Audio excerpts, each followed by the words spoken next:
तब के इलाहाबाद और अब के प्रयागराज यात्रा करने के इरादे से की गई टिकटों की बिक्री पर रोक लगा दी थी।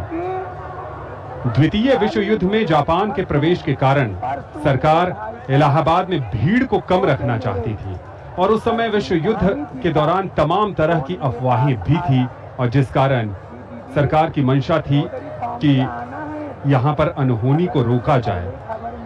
और इसी का उल्लेख मिलता है कि 1941 में दारागंज स्थित महानिर्वाणी अखाड़ा ने सरकार से मेले में गैर हिंदुओं की उपस्थिति पर प्रतिबंध लगाने का निर्देश भी दिया था।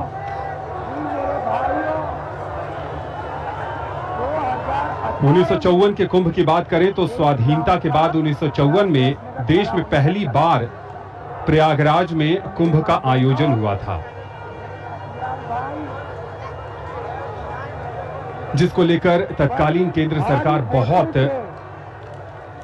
संजीदा थी और उसने बहुत कोशिश की थी।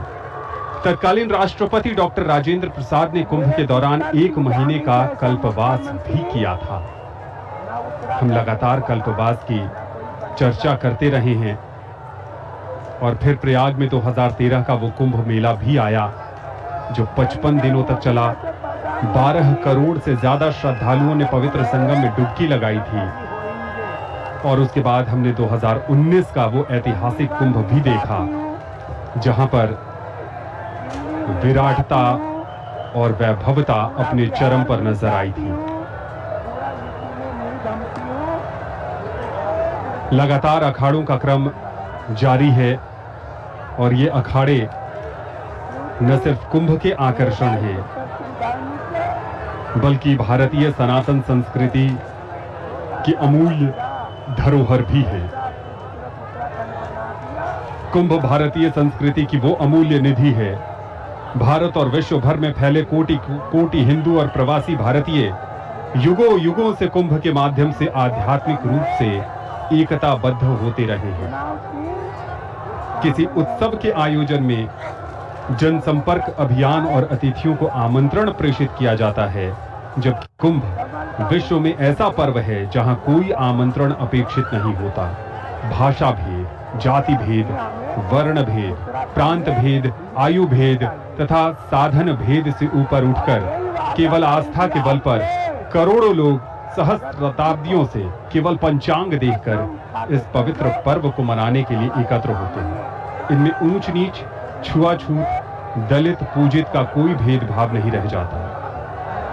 कुंभ एक ऐसा विशाल पर्व है जहां सनातन हिंदू संस्कृति अपने संपूर्ण वैभव, समृद्धि और सौंदर्य के साथ उपस्थित रहती है। यह आर्य संस्कृति का बृहत्तम मिलन बिंदु भी है। 13 दिसंबर को यानी 13 दिसंबर 2024 को प्रधानमंत्री नरेंद्र मोदी का आगमन प्रयागराज की धरा पर हुआ था और प्रधानमंत्री ने Hanuman Mandir corridor, Akshay Vat corridor, Patalpuri corridor, Saraswati Koop corridor और भारद्वाज आश्रम कॉरिडोर का लोकार्पण किया था। इसके अलावा द्वादश माधव मंदिर, शिवालय पार्क, नागवासुकी मंदिर जैसे पवित्र स्थलों का कायाकल्प भी कराया गया है इस महाकुंभ को ध्यान में रखकर। अभी हमने देखा कि एक पूरा परिवार अमृत स्नान में आस्था की डुबकी लगा रहा है। पौराणिक स्थलों के सुदृढ़ीकरण के माध्यम से प्रयागराज का पुरातन वैभव भी पुनर्स्थापित हो रहा है।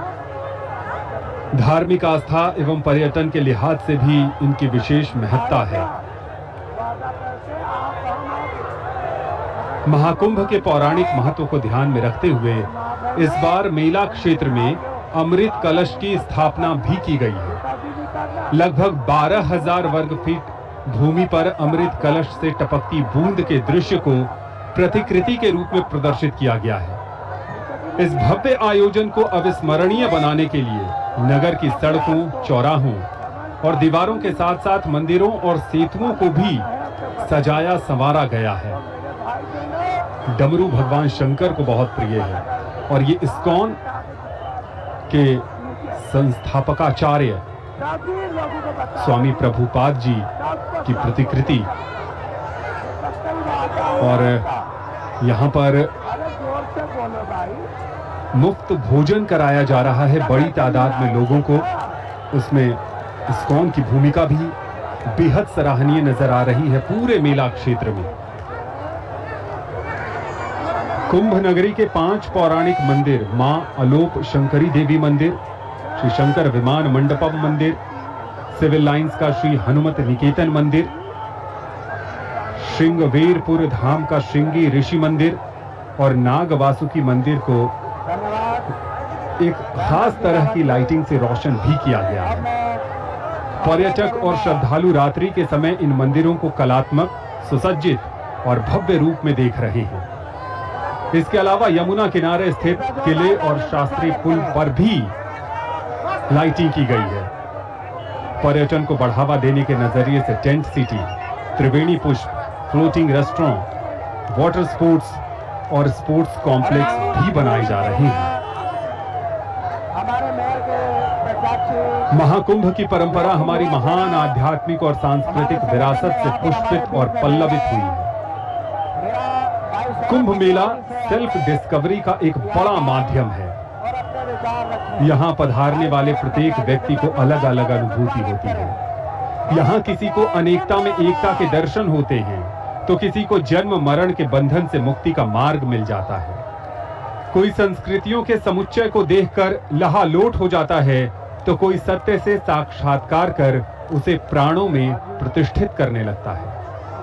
यहाँ के दिव्य परिवेश के आलोक में कोई अपने सीमित स्व से निकलकर समष्टि के प्रति समर्पित हो जाता है, तो कोई आत्म तत्व का बोध कर नारायण रूपी महासागर में व्याप्त अमृत तत्व का पान करता है।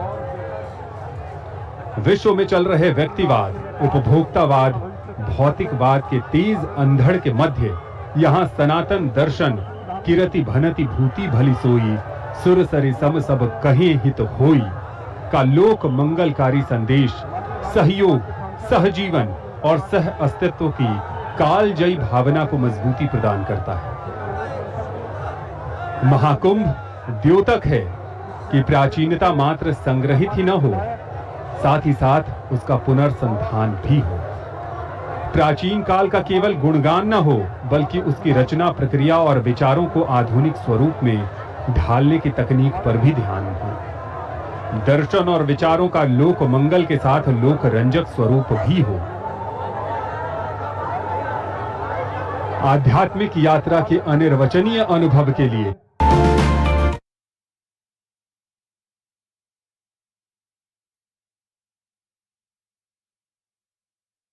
से साक्षात्कार के लिए, भक्ति, शक्ति और मुक्ति प्राप्ति की युक्ति के लिए, आस्था, अस्मिता और आनंद के संगम के लिए, साधना, उपासना और आराधना में लीन होने के लिए, सकारात्मकता और आत्मीयता से ओतप्रोत होने के लिए, स्वयं से संवाद के लिए और पृथ्वी पर सबसे विराट मानव समागम का साक्षी बनने के लिए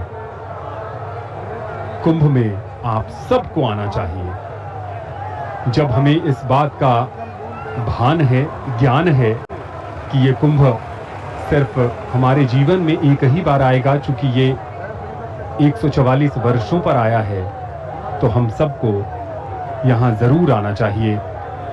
और यही इसकी खूबसूरती है, यही इसकी विशेषता है कि यहाँ पर बड़ी तादाद में लोग आए हैं और आ ही नहीं रहे हैं, लगातार आते भी जा रहे हैं। और इस महाकुंभ के लिए गूगल ने भी अपने नियमों में बदलाव किया है। महाकुंभ की भव्यता और दिव्यता को लेकर गूगल भी प्रभावित नजर आया। यही कारण है कि पहली बार अपनी पॉलिसी में बदलाव करते हुए गूगल ने नेविगेशन के लिए किसी अस्थायी शहर को इंटीग्रेट करने का निर्णय लिया। गूगल ने पहली बार अस्थायी जिला महाकुंभ मेला को अपने मैप में शामिल किया है। गूगल मैप पर कुंभ के शुरू होते के साथ ही जब आप प्रयागराज उतरेंगे तो आसानी से बिना किसी से पूछे आप संगम तट पर पहुंच सकते हैं। और आज सुबह भी जब हम कमेंट्री बूथ तक पहुंचने की कोशिश कर रहे थे, वाहनों को बहुत दूर बैरिकेडिंग के जरिए रोक दिया गया, तो हम गूगल मैप की सहायता से ही दूरदर्शन के कमेंट्री बूथ तक पहुंचे, जो संगम नोज पर बनाया गया है। इसके अलावा यदि आपको प्रयागराज के किसी मंदिर, मठ या फिर किसी जगह जाना है, तो आप आसानी से वहां जा सकेंगे। यानी भक्तों को मंजिल तक पहुंचाने के लिए गूगल की ये बड़ी पहल है। और कुछ एक रिकॉर्ड भी बनेंगे इस दुनिया के सबसे बड़े आध्यात्मिक समागम में। दिव्य और भव्य महाकुंभ का सबसे बड़ा रिकॉर्ड यह होगा कि 3 दिन के लिए प्रयागराज की जनसंख्या दुनिया के 41 देशों से ज्यादा होगी। ये 3 दिन 29 जनवरी 2025 को अमृत स्नान पर्व यानी मौनी अमावस्या के एक दिन पहले और एक दिन बाद होंगे। इन 3 दिनों में लगभग 6.5 करोड़ श्रद्धालुओं के प्रयागराज में होने की उम्मीद लगाई जा रही है। लगभग 6.25 करोड़ की आबादी दुनिया के 41 देशों को मिलाकर है। ये देश भले ही कम जनसंख्या वाले हैं, मगर विकास और अर्थव्यवस्था सहित कई मामलों में अन्य राष्ट्रों से काफी आगे हैं। इनमें Maldives, Mauritius, Mongolia, Bhutan, Qatar, Namibia, Oman, Kuwait, New Zealand, Georgia, Norway, Singapore, Hong Kong और कनाडा भी शामिल है। मौनी अमावस्या पर इन 41 देशों की पूरी आबादी से कहीं ज्यादा जनसंख्या प्रयागराज शहर से लेकर संगम की रेती पर बसने वाले इन टेंट सिटीज में नजर आएगी। यही नहीं, देश के दिल्ली, मुंबई, कोलकाता और चेन्नई सहित विश्व के जितने भी बड़े शहर हैं, उनसे बड़ा आबादी वाला महानगर प्रयागराज हो जाएगा। दुनिया के 8 छोटे देशों की जितनी कुल आबादी है, उससे ज्यादा तो महाकुंभ मेला में जवान तैनात हैं। लगभग 1.25 लाख जवानों की तैनाती की गई है। विश्व के 12 ऐसे देश हैं जिनमें कुल 7 लाख लोग रहते हैं। उनसे ज्यादा 12 लाख कल्पवासी महाकुंभ में जप तप करेंगे। लगभग 1000 ट्रेनें, विभिन्न एयरपोर्ट से 250 फ्लाइट्स, 7000 बसें चलेंगी। 20 लाख से ज्यादा निजी वाहनों के लिए 120 पार्किंग स्थल बनाए गए हैं। यानी कई मायनों में ये कुंभ दिव्य, भव्य और अद्भुत है। जी हाँ, अद्भुत है और दिव्य और भव्य तो है ही। अभी अभी हमारे सजीव प्रसारण देखने वाले दर्शकों को हम बता दें कि एक आंकड़ा सामने आया है कि दोपहर 1 बजे तक लगभग 1 करोड़ और 60 लाख श्रद्धालु संगम में स्नान कर चुके हैं। एक निजी न्यूज़पेपर रिपोर्ट के माध्यम से ये आंकड़ा सामने आया है। 1 बजे तक 1 करोड़ और 60 लाख श्रद्धालु संगम में स्नान कर चुके हैं और इस हिसाब से 30 घंटे में लगभग 3 करोड़ लोगों ने गंगा में डुबकी लगाई है। अनुशासन कायम है, व्यवस्था कायम है, लेकिन आर्मी को भी स्टैंड बाय पर रखा गया है। जूना अखाड़े सहित 7 सन्यासी अखाड़ों के संत अब तक स्नान कर चुके हैं और बैरागी अखाड़ों के संत संगम में स्नान करने के लिए कुछ पहुंच गए हैं, कुछ मार्ग में है। ये अमृत स्नान जो इस समय प्रयागराज की पुण्य भूमि में आयोजित किया जा रहा है, इस अमृत स्नान की कुछ और बातें भी विशेष रही हैं, जैसे कि आज के इस अमृत स्नान में एप्पल की को-फाउंडर स्टीव जॉब्स की धर्मपत्नी लॉरेन पॉवेल ने भी संगम में डुबकी लगाई है। और चूंकि आज अत्यधिक भीड़ है प्रयागराज में, इस भीड़ को देखते हुए लेटे हुए हनुमान जी के मंदिर को आज बंद रखा गया है। यानी अगर आप प्रयागराज अभी पहुंचे नहीं हैं और पहुंचने वाले हैं और अगर आप संगम स्नान करने के बाद लेटे हनुमान जी के दर्शन करने की योजना बना रहे हैं, तो आपके लिए ये जानकारी महत्वपूर्ण है कि हनुमान जी का मंदिर आज बंद रखा जाएगा। साथ ही गंगा, यमुना, सरस्वती के संगम स्थल पर जो ये विहंगम दृश्य देखने को मिल रहा है, जहां तक नजरें जाती हैं वहां तक सिर्फ और सिर्फ जनता ही जनता नजर आ रही है और उल्लास कम होने का नाम नहीं ले रहा। अलग अलग रूप धारण कर, क्योंकि आज मकर संक्रांति का पर्व है, आज दान पुण्य का भी महत्व है। इस मेले में किसी ने जो है हनुमान जी का वेश धारण किया है, तो कोई अपना रेशमी वस्त्र सोला धारण कर पवित्र डुबकी लगाने के लिए निकला है। मां गंगा यहाँ विद्यमान है, माँ यमुना यहाँ विद्यमान है। देवी गंगा का जितना गुणगान किया जाए उतना कम है। गंगा स्तोत्र में उल्लेख मिलता है, देवी सुरेश्वरी भगति गंगे, त्रिभुवन तारिणी तरल तरंगे, शंकर मौली विहारिणी विमले, मम मति रास्ताम तव पद कमले। भागीरथी सुखदायिनी मातस्तव जल महिमा निगमे ख्यातः, नाहम जाने तव महिमानम, पाहि कृपामयी माम ज्ञानम। मां गंगा की असीम कृपा और दिव्यता प्रयागराज हमेशा से देखता आया है। ऐसी गंगा मैया के चरणों में शत शत नमन, और ऐसी मां गंगा के चरणों में समर्पित होकर जीवन के मूल उद्देश्य को समझने की प्रेरणा ये महाकुंभ देता है। महाकुंभ न केवल सनातन धर्म की गहराई को दिखा रहा है, बल्कि यह पूरे विश्व को मानवता और शांति का संदेश भी दे रहा है।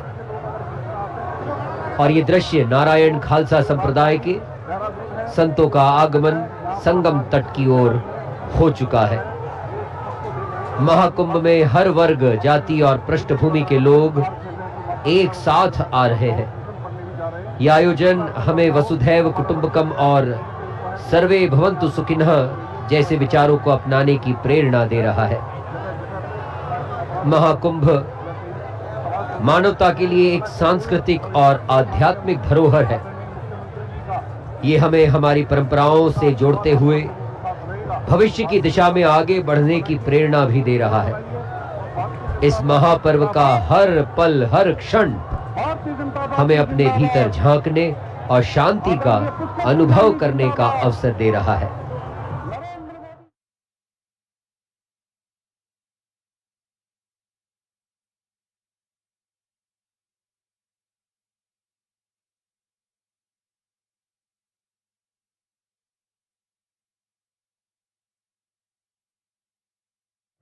त्रिवेणी संगम पर स्नान करने वाले श्रद्धालु ये मानते हैं कि स्नान से उनके जीवन में नया प्रकाश और सकारात्मकता का प्रवेश होगा। यह स्नान पवित्रता और मोक्ष की ओर एक कदम है। दूरदर्शन की पूरी टीम मुस्तैदी के साथ आप तक ये सजीव दृश्य पहुंचा पा रही है। आप दूरदर्शन के DD Bharati, YouTube channel Doordarshan national और प्रसार भारती के ओटीटी प्लेटफॉर्म वेव्स पर महाकुंभ के इस अमृत स्नान का सजीव प्रसारण देख पा रहे हैं। इस समय वैष्णव संप्रदाय के अखाड़ों का आगमन समय सारणी के अनुसार नया पंचायती अखाड़ा, बड़ा पंचायती अखाड़ा, तदुपरांत अंत में निर्मल पंचायती अखाड़े का संगम पर आगमन होगा। प्रत्येक अखाड़े को 40 मिनट का समय आवंटित किया गया है। कुछ अखाड़ों को 50 मिनट और कुछ को 30 मिनट का समय भी आवंटित हुआ है, लेकिन अमूमन औसतन सभी को 40 मिनट का समय मेला प्राधिकरण और प्रशासन के द्वारा आवंटित किया गया है, जिसमें वे अपने अमृत स्नान में पवित्र डुबकी लगाएंगे।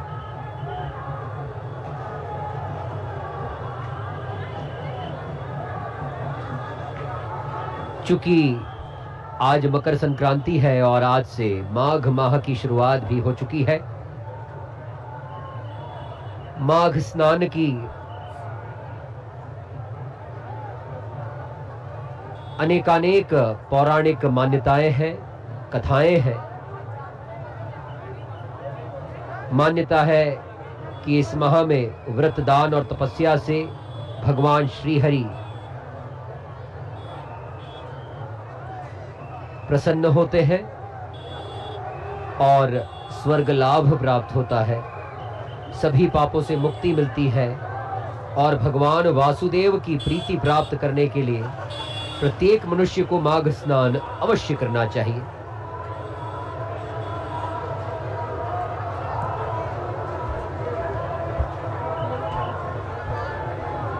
हर उम्र के लोगों का उत्साह अमृत स्नान में देखने लायक है। अपनी बारी की प्रतीक्षा में संत महात्मा और अखाड़े के सदस्य और साथ ही पूरा का पूरा परिवार भी इस अमृत स्नान में आया है। कई ऐसे परिवार हैं और आज सुबह से ही हमने देखा कि परिवार के सभी सदस्यों में वो जोश और उत्साह है। पूरे परिवार की 3 पीढ़ियां, जिसमें दादी हैं, पिता हैं और पुत्र, और वो सभी इस अमृत स्नान में अमृत पान की अभिलाषा लिए यहाँ पर संगम में पधारे हैं। ये दृश्य अहले सुबह यानी 5 बजे से हम आपको दिखा रहे हैं। संगम पर आने वाले लोगों का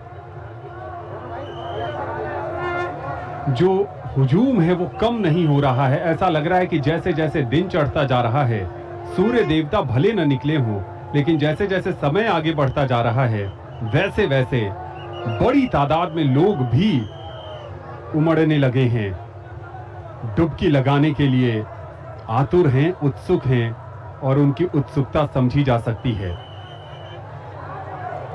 संत को देखिए, कई संदेश देते हैं। उम्र के इस पड़ाव पर भी कुंभ के इस खगोलीय संयोग को आत्मसात करने की लालसा आज भी उन्हें यहां पर लेकर आई है। जीवन में तप, समर्पण, तपस्या से उन्होंने सब कुछ हासिल कर लिया। आत्मिक संतुष्टि से लेकर ईश्वरीय भक्ति के कई पड़ाव उन्होंने पार कर लिए। जब संसार भी त्याग दिया, लेकिन जब ऐसा संयोग बनता है और कुंभ आता है, और वो भी 144 वर्षों के बाद जब महाकुंभ आता है, तब ये खुद पैदल चलते हुए संगम में अमृतत्व की अभिलाषा लिए आस्था की डुबकी लगाने आए हैं। आज सुबह से लगातार प्रक्रिया जारी है। कल यानी 13 जनवरी को पौष पूर्णिमा के स्नान के साथ महाकुंभ का विधिवत आगाज हुआ।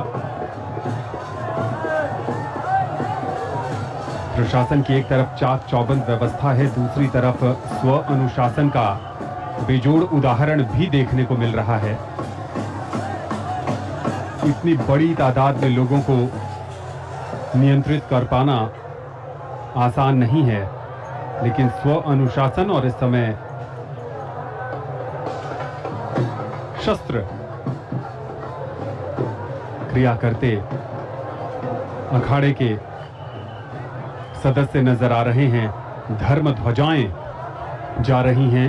ये ध्वजाएं अखाड़े के निशान के रूप में भी जानी जाती हैं, और जैसे ही संगम पर जाएंगे, अखाड़ों को सबसे पहले स्नान कराने का भी योग है। ऐसी मान्यता है कि सबसे पहले अपने इष्ट आराध्य और जो अखाड़े के निशान हैं यानी जो धर्म ध्वजाएं हैं, उनको पहले स्नान कराया जाता है, और उसके बाद उस अखाड़े के महामंडलेश्वर, मंडलेश्वर, महंत, संत स्नान करते हैं। अद्भुत और अलौकिक दृश्य लगातार हम प्रयागराज से आप तक पहुंचा रहे हैं। प्रयागराज शहर अगर आप आ रहे हैं तो कई मार्गों को बंद कर दिया गया है, चूंकि व्यवस्था सफल बनी रहे। वाहनों के प्रवेश पर रोक लगा दी गई है बहुत सारे मार्गों में, और वहां से पैदल आपको संगम के तट तक आना है। कई सारे ऐसे घाट भी हैं, जैसे बलुआ घाट है, सरस्वती घाट है, नया जो बोट क्लब घाट बना है, वहां से आप नौकाओं के सहारे संगम तट पर आ सकते हैं।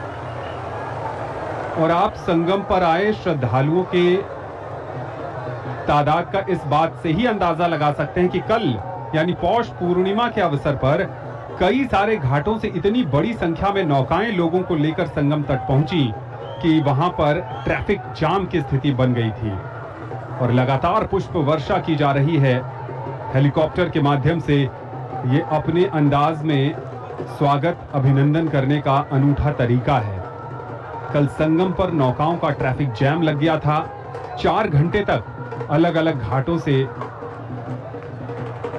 नौकाओं को संगम की तरफ जाने पर प्रतिबंधित कर दिया गया था और जैसे ही हेलीकॉप्टर की आवाज आती है, जितने भी श्रद्धालु आए हैं उन सब की नजरें आकाश की तरफ चली जाती हैं और पुष्प वर्षा का दृश्य देखने में जितना मनोहारी लगता है उतना ही आनंदमयी भी है।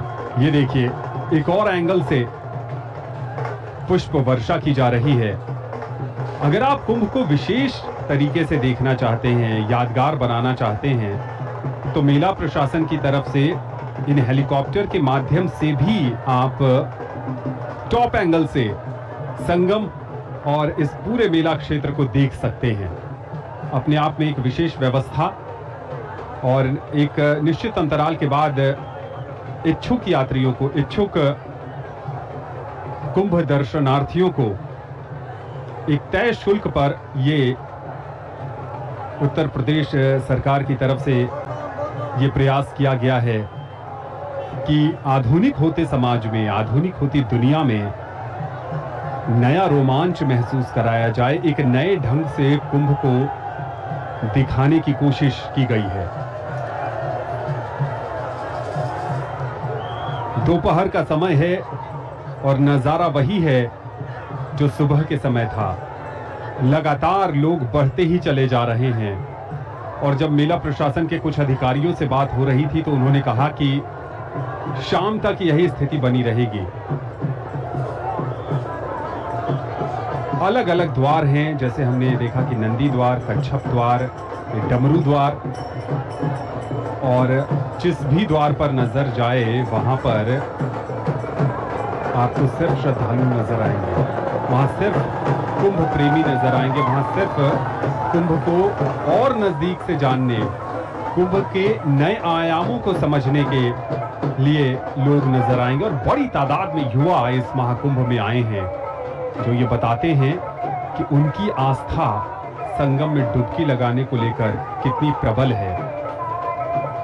हर कोई अपनी मनोकामना की पूर्ति के लिए आया है, चाहे वो मनोकामना जीवन में तरक्की, उन्नति और प्रगति की हो, चाहे वो मनोकामना परिवार में सुख समृद्धि की हो, चाहे वो मनोकामना रोग से मुक्ति की हो, चाहे वो मनोकामना घर में बड़े बुजुर्गों के स्वास्थ्य से जुड़ी हो, चाहे वो मनोकामना समाज में शांति का संदेश फैलाने की हो, चाहे वो मनोकामना राष्ट्र की एकता को लेकर हो, या फिर उससे भी कहीं आगे जाकर विश्व बंधुत्व को एक रस करने की हो।